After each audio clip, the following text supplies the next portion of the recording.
ज्या शेतकऱ्यांना वाटतंय की शक्तीपीठ माझ्या शेतातून गेला पाहिजे त्या शेतकऱ्यांना माझी एकच विनंती आहे, फक्त शासनाकडे आणि तुमच्यासोबत जे लोकप्रतिनिधी उभे आहेत, कोण आमदार असतील खासदार असतील, त्यांना फक्त एकच प्रश्न विचारा की आमच्या शेतातून शक्तीपीठ महामार्ग गेल्यानंतर 5 पट रकमेनं तुम्ही किती रुपये गावनिहाय देणार आहात याची यादी फक्त ग्रामपंचायतला किंवा चावडीवर ज्या त्या गावामध्ये लावा. ती रक्कम जर शेतकऱ्यांना मान्य झाली तर जमीन द्यायची का नाही हा तुमचा विषय आहे.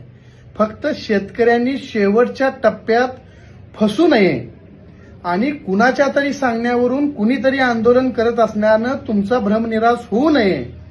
आणि ज्या काळ्या आईनं आजपर्यंत तुम्हाला वाढवलं, मोठं केलं आणि लढण्याला लायक बनवलं, त्या काळ्या आईची फसवणूक होऊ नये म्हणून माझी एवढी एक विनंती, फक्त तुम्ही तुमच्या लोकप्रतिनिधी सहित शासनापर्यंत पोहोचा. त्यांनी गावागावात यादी चावडीवर ग्रामपंचायतीवर लावू द्या आणि तुम्हाला जर त्या रकमा नुकसान भरपाईच्या मान्य झाल्या तर तुमच्या जमिनी द्या.